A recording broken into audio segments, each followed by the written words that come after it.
My name is Bhavna Mathur, lecturer electronics from GWPC Ajmer. मैं आज आपको EL 203 electronic measurement and instrumentation subject के unit first में characteristics of measuring device के बारे में बताऊंगी। कैरेक्टरिस्टिक्स ऑफ मेजरिंग डिवाइस में हम जो भी डिवाइस किसी भी फिजिकल क्वांटिटी को नापती है उसकी क्या क्या कैरेक्टरिस्टिक्स होती हैं उनकी डेफिनेशंस पढ़ेंगे कि एक्यूरेसी क्या होती है, प्रिसीशन क्या होता है, हिस्टेरिसिस क्या होता है। दो पार्ट्स में हम इनको पूरा करेंगे। फर्स्ट में आज मैं आपको कुछ डेफिनेशन बताऊंगी, नेक्स्ट पार्ट में दूसरी डेफिनेशंस आपको क्लियर करेंगे। तो सबसे पहले है एक्यूरेसी। एक्यूरेसी से मीनिंग है it is the closeness with which an instrument reading approaches the true value of the quantity being measured।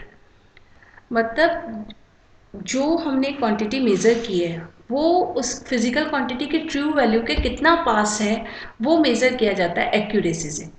यानी एक्यूरेसी दस accuracy of a measurement means conformity to truth, मतलब सत्य वैल्यू के वो value कितनी पास है जो हमने मेज़र की है, ये चीज़ होती है accuracy. Accuracy the condition or quality of being true, correct और exact, freedom from errors or defect। Accuracy से ये भी तात्पर्य है कि कोई भी चीज़ कितनी true है, कितनी correct है और कितनी exact है, और सबसे important चीज़ उसमें कुछ भी error नहीं है, कोई defect नहीं है, उसे accuracy कहते हैं। ये तीनों ही चीज़ें accuracy को define करती है। बट फर्स्ट जो है that is a complete definition। यानी हम किसी भी इंस्ट्रूमेंट की रीडिंग की जो ट्रू वैल्यू है, मतलब किसी भी इंस्ट्रूमेंट की जो रीडिंग हम मेज़र कर रहे हैं वो ट्रू वैल्यू के कितना करीब है वो उसकी एक्यूरेसी कहलाती है।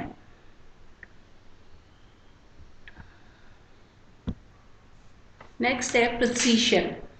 Precision it is a measure of the reproducibility of measurement, that is given a fixed value of quantity. Precision is a measure of the degree of agreement within a group of measurement। इसको हम ये define कर सकते हैं। Precision का meaning होता है कि अगर अपन किसी भी इंस्ट्रूमेंट की कोई रीडिंग ले रहे हैं और बार बार सेम रीडिंग को हम बार बार ले रहे हैं लेकिन वो बार बार रिप्रोड्यूस हो रहा है सेम रिजल्ट, तो ये क्वालिटी कहलाती है प्रिसीशन। तो the term precise means clearly और शार्पली डिफाइन, मतलब जो वैल्यू डिफाइन कर रहा है इंस्ट्रूमेंट वो शार्पली और क्लियरली डिफाइन है।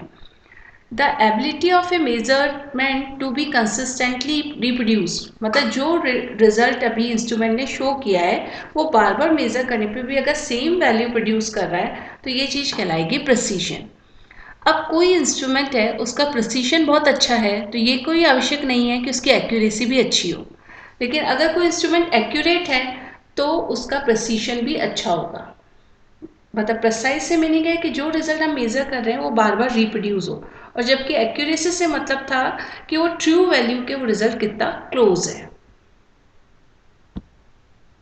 नेक्स्ट डेफिनेशन है लीनियरिटी।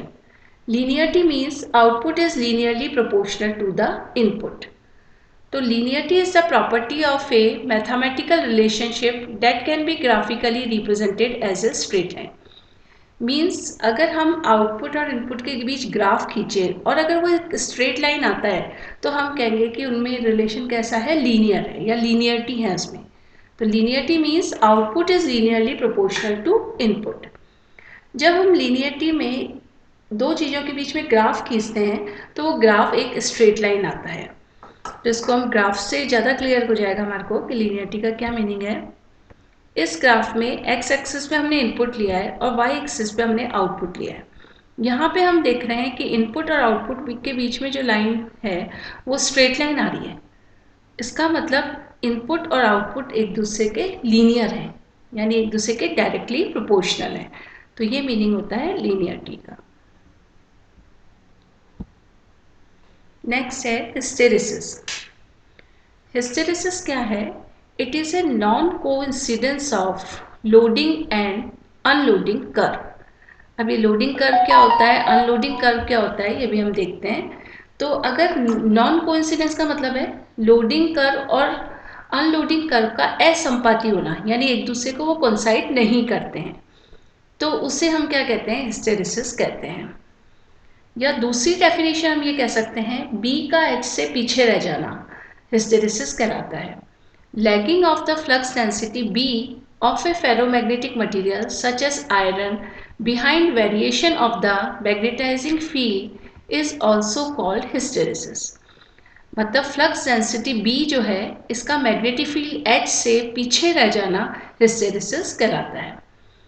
अब फ्लक्स डेंसिटी क्या होती है? Flux density B is flux per unit area, मतलब यूनिट एरिया में जितना फ्लक्स प्रोड्यूस हुआ है वो फ्लक्स डेंसिटी कहलाती है। और H यहाँ पे है मैग्नेटिक फील्ड कि मैग्नेटिक फील्ड के लिए हम ये भी कर सकते हैं कि किसी कॉइल में करंट फ्लो हो रही है तो उसके कारण एक मैग्नेटिक फील्ड प्रोड्यूस हो जाएगी, या मैग्नेट रख के भी मैग्नेटिक फील्ड प्रोड्यूस कर सकते हैं। तो जब हम H और B के बीच में ग्राफ खींचेंगे तो B जो है वो H से लैग करता है, ये प्रॉपर्टी कहलाती है हिस्टेरेसिस।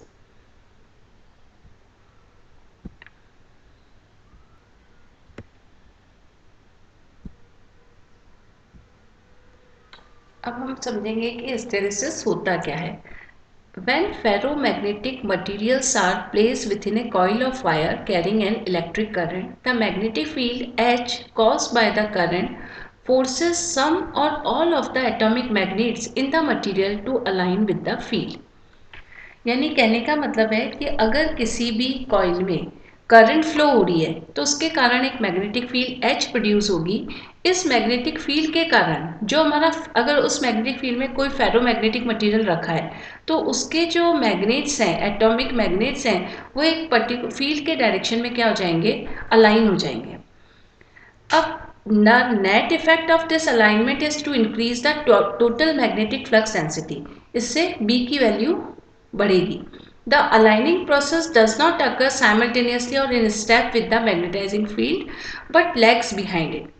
अब जो हम ये देख रहे हैं कि जो मैग्नेट अलाइन हो रहे हैं, किसी भी एटॉमिक मैग्नेट जब अलाइन हो रहे हैं तो उसके कारण फ्लक्स डेंसिटी इंक्रीज हो रही है, लेकिन ये अलाइनमेंट प्रोसेस एक साथ नहीं हो रहा है, ये एक स्टेप्स में हो रहा है। लेकिन जो बी जो है वो लैग कर रहा है मैग्नेटिक फील्ड से, मतलब मैग्नेटिक फील्ड से पीछे रह रहा है बी, क्योंकि बी की वैल्यू हमने देखा अलाइनमेंट के साथ साथ बढ़ रही है, लेकिन B is lagging the H, magnetic field को पीछे रह रहा है बी।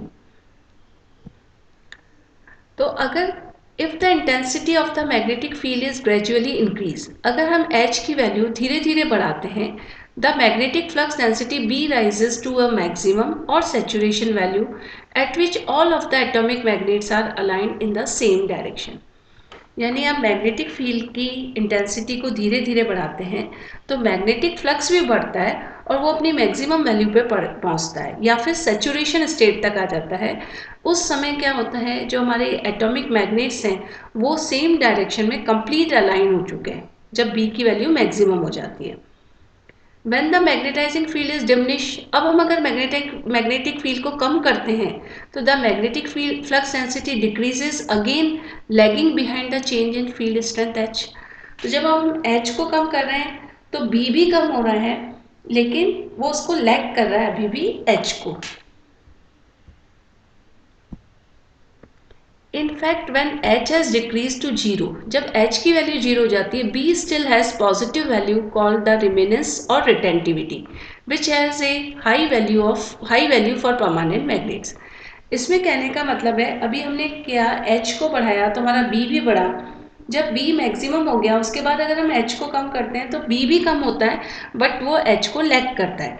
अब H की वैल्यू डिक्रीज होकर 0 हो गई तो भी B की कुछ ना कुछ वैल्यू रहती है, उस वैल्यू को हम बोलते हैं रिमेनेंस और रिटेंटिविटी। मतलब H के 0 होने पर भी B का जो मान होता है उसे रिमेनेंस या रिटेंटिविटी कहते हैं। इसकी वैल्यू परमानेंट मैग्नेट के लिए बहुत हाई होती है, रिमेनेंस की। अब हम ये देख रहे हैं कि B की वैल्यू तो अभी 0 हुई नहीं है H 0 होने पे भी, तो B itself does not become 0 until H has reached a negative value। अब B अपने आप 0 नहीं होगा जब तक कि H की वैल्यू किसी नेगेटिव वैल्यू पे ना आ जाए। The value of H for which B is 0 is called the coercive force. मतलब H की वो नेगेटिव वैल्यू जिसके लिए B 0 होता है उसे हम कहते हैं कोर्सिव फोर्स। अब अगर हम इसके बाद H को नेगेटिव डायरेक्शन में और बढ़ाएं, a further increase in H in the negative direction causes the flux density to reverse and finally reach to saturation again। तो फ्लक्स डेंसिटी भी बढ़ेगी लेकिन रिवर्स डायरेक्शन में और सैचुरेशन पे पहुंच जाएगी। कब हो जाएगा सैचुरेशन? जब सारे मैग्नेट्स कंप्लीटली अलाइन हो जाएंगे अपोजिट डायरेक्शन में। अब H की वैल्यू नेगेटिव डायरेक्शन में है, तो जो मॉलिक्यूल्स का अलाइनमेंट है उसका डायरेक्शन भी प्रीवियस डायरेक्शन से क्या हो जाएगा? अपोजिट हो जाएगा। The cycle may be continued so that the graph of the flux density lagging behind the field strength appear as a complete loop known as hysteresis loop. अब ये cycle continue होता रहता है, पॉजिटिव हाफ साइकिल में भी होता है और नेगेटिव हाफ साइकिल में भी होता है। तो जो ग्राफ बनता है इसमें वो एक कंप्लीट लूप होता है, जिसे हम क्या बोलते हैं? हिस्टेरेसिस लूप कहते हैं। The energy lost as heat which is known as the hysteresis loss. मतलब हिस्टेरेसिस लॉस में एनर्जी लॉस होती है, जो एनर्जी लॉस हुई हीट की फॉर्म में उसे हम हिस्टेरेसिस लॉस कहते हैं। In reversing, the magnetization of material is proportional to the area of hysteresis loop. जो एनर्जी लॉस्ट हो रही है वो प्रोपोर्शनल होती है हिस्टेरेसिस लूप के एरिया के। मतलब हिस्टेरेसिस लूप का जितना ज़्यादा एरिया होगा उतना ही ज़्यादा हिस्टेरेसिस लॉसेस होंगे। तो हीट की फॉर्म में जो एनर्जी रिलीज हुई वो प्रोपोर्शनल होगी हिस्टेरेसिस लूप के एरिया के। Therefore, core of the transformer are made of material with narrow hysteresis loop, so that little energy will be wasted in the form of heat. इसलिए transformer की core को इस तरीके के material का बनाते हैं जिसमें हिस्टेरेसिस लूप या हिस्टेरेसिस लॉसेस कम से कम हो, यानी हिस्टेरेसिस लूप का एरिया बहुत कम हो ताकि हीट की फॉर्म में एनर्जी बहुत कम वेस्ट हो। अब इस चीज़ को हम एक्सप्लेन करेंगे with the help of graph. ये हिस्टेरेसिस लूप का डायग्राम दिखाया गया है कि हिस्टेरेसिस लूप किस तरीके का होता है। इसके अंदर हम यहाँ पे देखें तो एक्स एक्सिस पे तो हमने ले लिया H यानी मैग्नेटिक फील्ड ले ली, और वाई एक्सिस पे हमने ले लिया B, ये है फ्लक्स डेंसिटी। B क्या होती है? फ्लक्स डेंसिटी यानी फ्लक्स पर यूनिट एरिया। अब हम यहाँ देखेंगे कि जैसे जैसे हमने H को बढ़ाया B भी बढ़ा, और उसने ये जो डॉटेड वाला पाथ है इसको फॉलो किया B ने। अब H बढ़ाते गए B इस समय मैक्सिमम हो गया और सैचुरेशन आ गया, मतलब मैक्सिमम वैल्यू पहुंच गई, और इस स्टेज पर हमने लिखा भी है सैचुरेशन। इसके बाद B नहीं बढ़ेगा, यानी इस समय मैग्नेटिक मटेरियल के सारे मॉलिक्यूल, सारे एटम्स अलाइन हो चुके हैं एक पर्टिकुलर डायरेक्शन में। तो ये स्टेज कहलाती है सैचुरेशन। अब हम इस वैल्यू के बाद H की वैल्यू को हम कम करेंगे। अगर H की वैल्यू अगर हमने कम करी तो हमारा B को यही वाला डॉटेड वाला ही पाथ फॉलो करना चाहिए, लेकिन प्रैक्टिकली ऐसा होता नहीं है। जब H की वैल्यू कम करते हैं तो B जो पाथ फॉलो करता है वो ये होता है, B की वैल्यू इस तरीके से कम होती है, इन दिस वे। अब ये B की वैल्यू कम हो रही है इस समय, तो ये वाला तो कहलाता है लोडिंग कर्व। जब हम H बढ़ा रहे हैं तो B भी बढ़ रहा है, जब H कम कर रहे हैं और B कम हो रहा है ये कहलाता है अनलोडिंग कर्व। ये दोनों कोइंसाइड नहीं है, दोनों अलग अलग हैं ये दोनों पाथ। तो इसी चीज़ को हमने हिस्टेरेसिस बोला था। हिस्टेरेसिस की फर्स्ट डेफिनेशन पढ़ी थी, non coincidence of loading and unloading curve is called hysteresis. तो यहाँ ऐसा ही हो रहा है, तो ये चीज़ कहलाती है हिस्टेरेसिस। अब हमने इसकी दूसरी डेफिनेशन भी देखी थी कि B का H से पीछे रह जाना हिस्टेरेसिस कहलाता है। तो यहाँ देखें हम H बढ़ रहा है तो B भी बढ़ रहा है। अब H अपन ने क्या किया? कम किया, तो B भी कम हुआ, B इस पाथ से कम हो रहा है। अब इस बिंदु पे अगर हम देखें तो इस बिंदु पे H की वैल्यू 0 है, लेकिन इसके लिए B 0 नहीं है, B की कुछ ना कुछ वैल्यू है, इसे हम बोलते हैं रिमेनेंस। तो ये यहाँ पे अपन ने इसको रिप्रेजेंट किया रिमेनेंस, कि H की वैल्यू 0 होने पर भी B का कुछ मान रहता है, वो चीज़ कहलाती है रिमेनेंस। अब हमने H को किस डायरेक्शन में बढ़ाया? नेगेटिव डायरेक्शन में बढ़ाया, तो B क्या हो रहा है? कम हो रहा है। पहले तो कम हो रहा है, अब B पहले तो 0 आएगा, फिर B की वैल्यू बढ़ेगी। तो H की वो नेगेटिव वैल्यू जिसके लिए B की वैल्यू 0 होती है, यानी एट दिस पॉइंट, तो यहाँ से यहाँ तक के बीच की जो H की वैल्यू है वो कहलाती है कोहर्सिव फोर्स।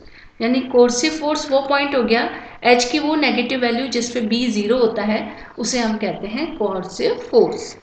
इसके बाद अगर अपन H को बढ़ाते हैं तो H को बढ़ाने पे हमारा B भी बढ़ा और उसने ये वाला पाथ फॉलो किया। अब इस बिंदु पे आके B मैक्सिमम हो गया, यानी इस समय मॉलिक्यूल्स का अलाइनमेंट अपोजिट डायरेक्शन में हो गया।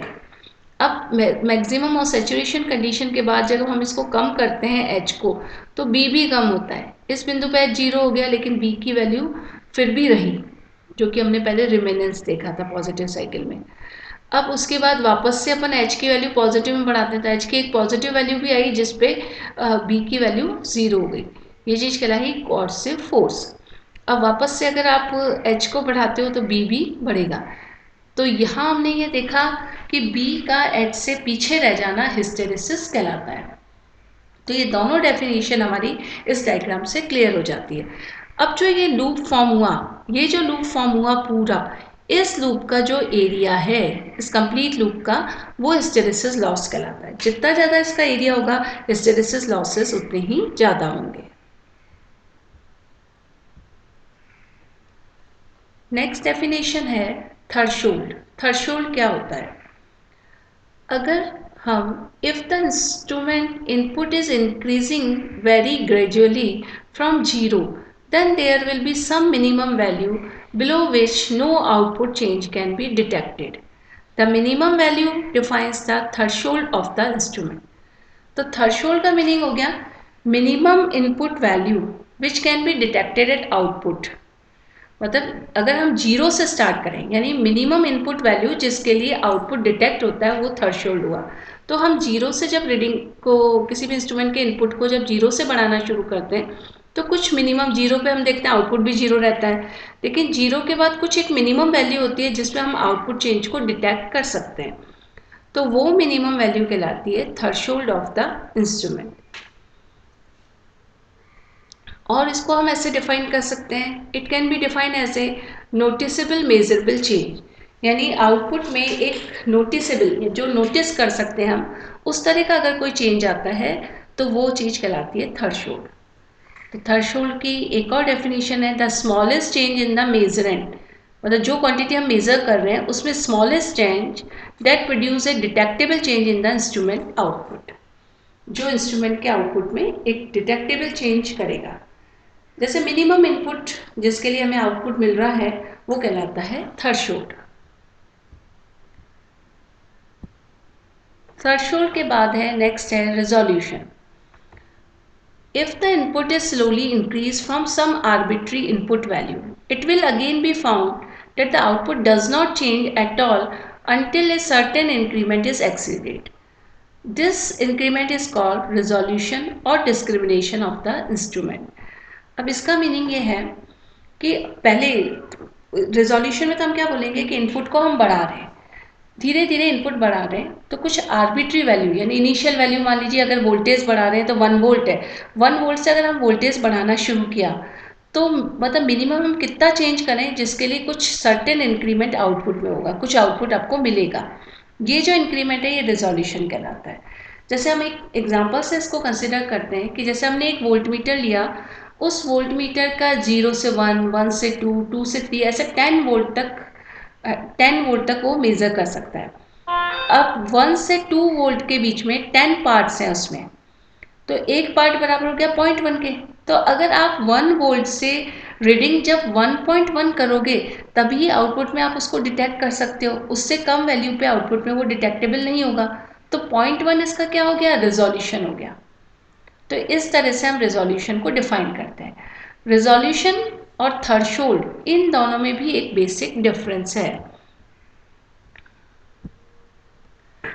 Resolution defines the smallest measurable input change, मतलब इनपुट में स्मॉलेस्ट चेंज जो कि आप आउटपुट में डिटेक्ट कर सकते हो, while the threshold define the smallest measurable input. Threshold कहाँ से स्टार्ट होता है कि 0 से मिनिमम वैल्यू जो हम आउटपुट में डिटेक्ट कर सकते हैं, जिसमें हमारा आउटपुट मिलना शुरू होता है, वो तो कहलाता है थ्रेशोल्ड। और रिजोल्यूशन ये है कि कोई भी आर्बिट्री हम इनपुट वैल्यू ले लें, उसमें मिनिमम कितना चेंज करें कि उसके लिए हम आउटपुट को डिटेक्ट कर सकते हैं, वो चीज़ कहलाती है रिजोल्यूशन। ये बेसिक डिफरेंस है रिजोल्यूशन एंड थ्रेशोल्ड में।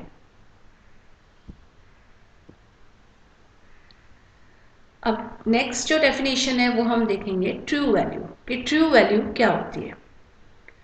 The true value of a quantity to be measured may be defined as the average of an infinite number of measured value when the average deviation due to the various contributing factor tends to 0। मतलब हम अगर किसी भी physical quantity को measure कर रहे हैं और उसकी इनफाइनाइट नंबर ऑफ वैल्यूज़ ले लें और उनका एवरेज निकालें तो वो ट्रू वैल्यू होगी जब उनका एवरेज डेविएशन मतलब डिफरेंट फैक्टर के कारण उनका एवरेज डेविएशन 0 हो। ये चीज़ कहलाती है true value. Such an ideal situation is impossible to realize in practice and hence it is not possible to determine the true value of quantity by experimental means. अब इतनी ideal situation बहुत मुश्किल से हम निकाल पाते हैं, इसलिए एक्सपेरिमेंट के हेल्प से आप एक एग्जैक्ट ट्रू वैल्यू नहीं निकाल पाते हैं। तो यहाँ पे ट्रू वैल्यू के लिए हम क्या करते हैं, एक एग्जाम्पलर मेथड काम में लेते हैं। तो हम ऐसे डिफाइन करते हैं, true value then refer to a value that will be obtain if the quantity under consideration were measured by exemplar method. मतलब जिस क्वांटिटी को आप मेज़र कर रहे हो वो अगर एग्जाम्पलर मेथड से मेज़र की जाए तो ही उसकी ट्रू वैल्यू आएगी।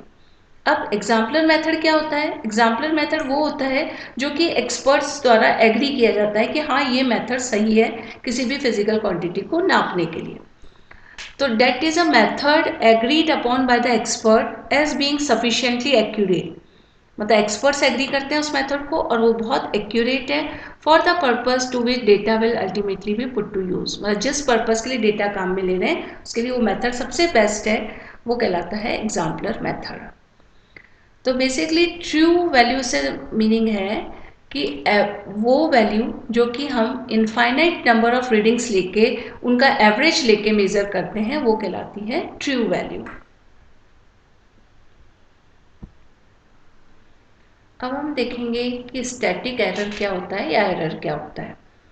Static error, the most important characteristics of an instrument or measurement system is its accuracy. किसी भी मेजरमेंट सिस्टम की सबसे इंपॉर्टेंट कैरेक्टरिस्टिक्स है एक्यूरेसी। मीन्स वो अपनी जो ट्रू वैल्यू है उसके बहुत क्लोज होनी चाहिए मेजर्ड वैल्यू, तभी वो एक्यूरेट कहलाएगा इंस्ट्रूमेंट। तो which is the agreement of the instrument reading with the true value of quantity being measured. मतलब जो ट्रू वैल्यू है वो और मेजर्ड वैल्यू दोनों अगर सेम है तो हम ये कहेंगे वो इंस्ट्रूमेंट बहुत एक्यूरेट है। तो अब जैसे नाम से क्लियर है, एरर, एरर क्या होगा? अगर ट्रू वैल्यू और मेजर वैल्यू में कोई डिफरेंस आता है तो वो हमारी क्या होगी? एरर होगी। तो स्टैटिक एरर को हम डिफाइन कर सकते हैं, it is the difference between the measured value and the true value of the quantity. Measured value और ट्रू वैल्यू के अंतर को हम क्या कहते हैं? स्टैटिक एरर कहते हैं। तो इसका हम एक फॉर्मूला देखते हैं कि एरर का फॉर्मूला क्या है।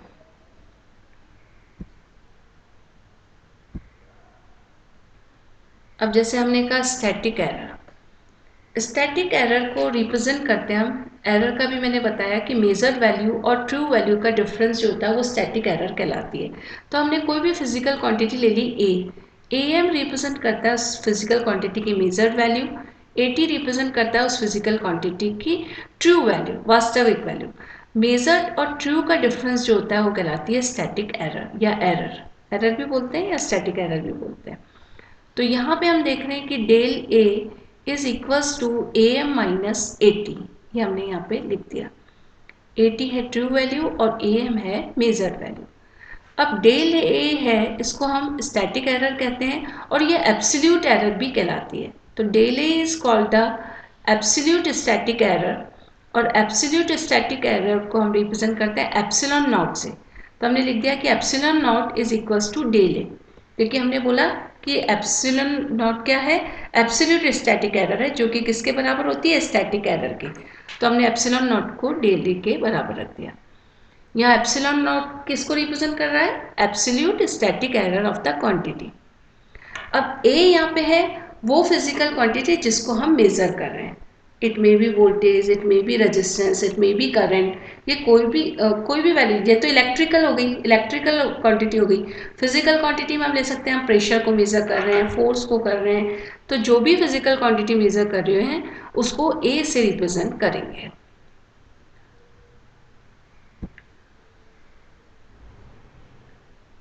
अब हम देखते हैं एरर, हमने देख ली कि स्टैटिक एरर क्या होती है जिसे हमें एब्सोल्यूट स्टैटिक एरर भी बोला।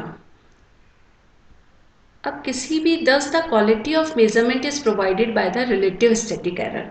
अब किसी भी मेजरमेंट सिस्टम की क्वालिटी निकालने के लिए हम रिलेटिव स्टैटिक एरर निकालते हैं। इसकी डेफिनेशन है it is the ratio of absolute static error to AT, absolute static error of A to AT, यानी एप्सिलूट स्टैटिक एरर को हमने रिप्रेजेंट किया था एप्सिलॉन नॉट से, यानी हम लिख सकते हैं epsilon naught upon AT is equals to relative static error.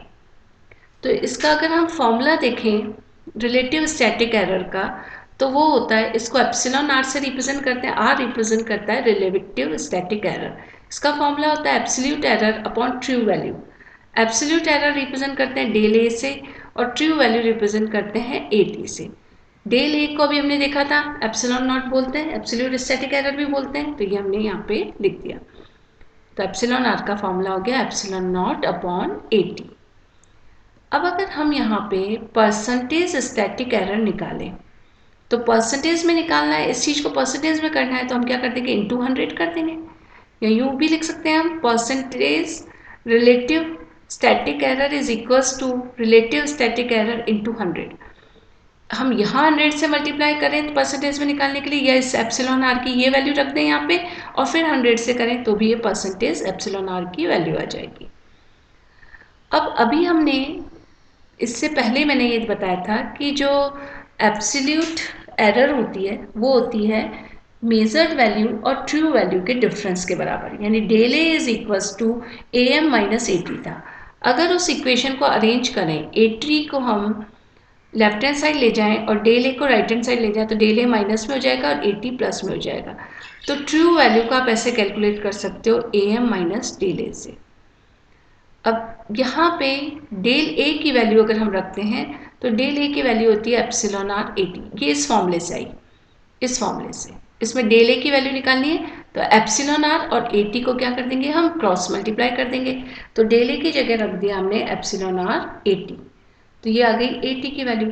अब AT इसमें भी है इसमें भी है, तो इसको हम लेफ्ट हैंड साइड ले जाएंगे और अरेंज कर लेंगे, इधर लाएंगे तो ये प्लस में हो गया, AT कॉमन ले लेंगे, 1 प्लस एप्सिलॉन आर बाहर आ गया, तो AT की वैल्यू निकाली तो 1 प्लस एप्सिलॉन आर नीचे और यहाँ AM तो है ही, तो ये हमारी आ जाएगी AT की वैल्यू, मतलब ट्रू वैल्यू। ट्रू वैल्यू इस तरीके से निकालते हैं। इस फॉर्मूले में AM क्या है, मेजर्ड वैल्यू है, और एप्सिलॉन आर है यहाँ पे रिलेटिव स्टैटिक एरर। तो इस तरीके से इसको निकाला जाता है। तो आज के लेक्चर में हमने मेजरिंग डिवाइस की डिफरेंट कैरेक्टरिस्टिक्स के बारे में स्टडी किया। अब हम रिमेनिंग कैरेक्टरिस्टिक्स नेक्स्ट लेक्चर में देखेंगे कि और क्या क्या कैरेक्टरिस्टिक्स होती हैं और एरर्स के टाइप्स के बारे में स्टडी करेंगे। Thank you.